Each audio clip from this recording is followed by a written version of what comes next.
दिसंबर 2018 में इन्हीं दिनों में पानीपत को अवनीत कौर के रूप में नई मेयर मिली थी, जिसकी 75,000 वोटों से देश की सबसे बड़ी जीत थी। अब नगर निगम चुनाव को फिर एक साल ही बचा है।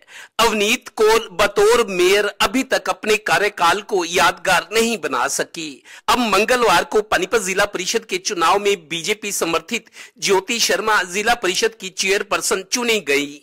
ये पद भी मेयर की तरह महिला के लिए आरक्षित था। इस टॉप पद और सेकंड पद के लिए इनेलो पृष्ठभूमि वाले RS. Suresh Malik vice chairman चुने गए। 17 वार्ड वाली पानीपत जिला परिषद में 9-7 से हार जीत हुई। एक पार्षद ने वोट नहीं डाला। दोनों पद जीतने पर बीजेपी में खुशी थी और जेजेपी बेहद मायूस।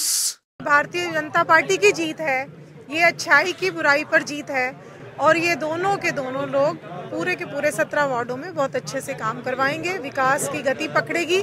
और हमारे मुख्यमंत्री जी जो हैं पैसे भेजने में कभी कमी नहीं छोड़ते, तो अब जो है विकास की गंगा गांव में बहेगी। छोटी सी पार्टी से लेकर बड़ी पार्टी के जितने भी मेंबर हैं सबका साथ रहा है और हमने सब पूरे 17 वार्ड का विकास करना है, यही हमारी प्राथमिकता। बहुत सारी समस्याएं हैं, अब तेजी से काम करना होगा। निश्चित तौर पर जितनी सरकार की योजनाएं हैं उन सब का भरपूर वो जैसे क्रियान्वित हो और ग्रामीण विकास हो, उसके लिए पूरा शासन और प्रशासन के लोगों से मिलकर के पूरा प्रयास करेंगे। ज़्यादा काम करने के लिए अपना चेयरमैन होना जरूरी है। हमने ज्योति जी को चेयरमैन बनाने के लिए पूरी कोशिश की और उसमें हम कामयाब हुए। मुझे पूरा विश्वास है हमारी जो चेयरमैन है, वाइस चेयरमैन है, हम सारे मिलजुल कर अपने मेरे वार्ड का भी पूरा विकास होगा। जो ये जीत है ये एक किसी एक व्यक्ति की नहीं, पूरे इलाके के जो 17 वार्ड है उनके जो जनता है उनके विकास के लिए जीत है।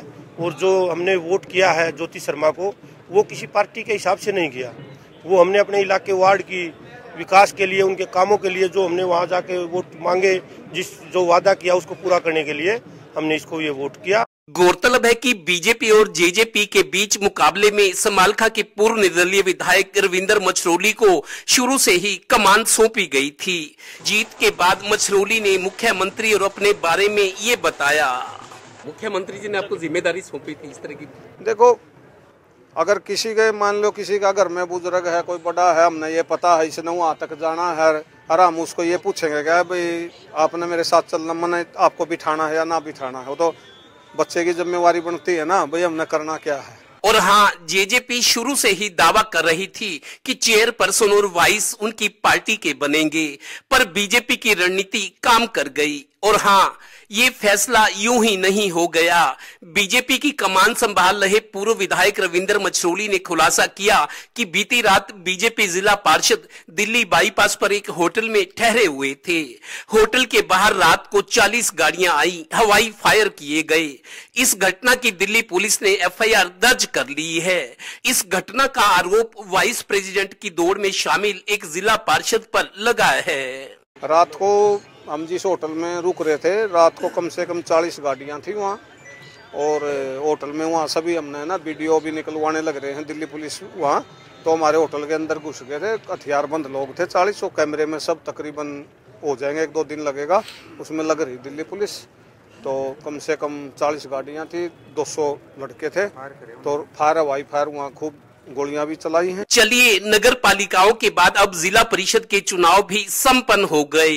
अब आगे बड़ी लड़ाई है। और हाँ, पानीपत जिला परिषद की जोर आजमाइश में जेजेपी एक बार फिर पस्त हो गई। पानीपत जिले में जेजेपी नेताओं के सियासी पासे सही नहीं बैठ रहे, इसीलिए एक के बाद एक नाकामी, जबकि हुंकार मिशन 2024 की है। कैमरामैन राजेश कुमार और सहयोगी श्रीनिवास के साथ Devendra Kathoria, total news, Panipat bureau.